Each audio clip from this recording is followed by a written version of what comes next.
వైఎస్ఆర్ కాంగ్రెస్ పార్టీని వెంటాడటం వేటాడటం అనే దాంట్లో సోషల్ మీడియా వ్యవహారంలో కూడా సీరియస్గానే జరిగింది. వాళ్ళ ఫేస్బుక్ పేజీ లక్షలాది మంది ఫాలో అయ్యేటటువంటి పేజీలని బ్లాక్ చేయించారు.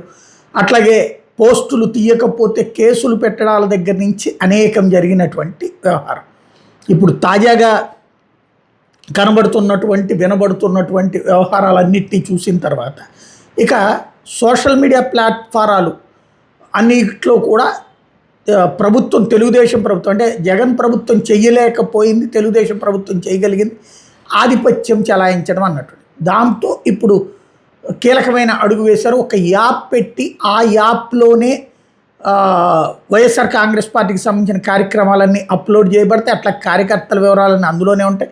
కార్యకర్తలు ఏమైనా అందులోనే పోస్ట్ చేసుకోవచ్చు. అట్లాగే వైఎస్ఆర్ కాంగ్రెస్ పార్టీకి సంబంధించినటువంటి వాళ్ళందరూ కూడా వీడియోలు ఇవన్నీ అంటే లైవ్లు అందులోనే ఇస్తారు అన్నటువంటి కార్యక్రమాన్ని తాజాగా తెర మీదకి తీసుకొచ్చారు.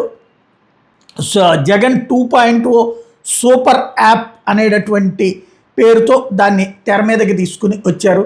ఇదే సందర్భంలో ప్రభుత్వం అరాచకాలు చేస్తున్నటువంటి నేపథ్యంలో కార్యకర్తలకి కనెక్ట్ పోకుండా ఉండటం కోసం ఈ పని చేస్తున్నామని ప్రకటించారు.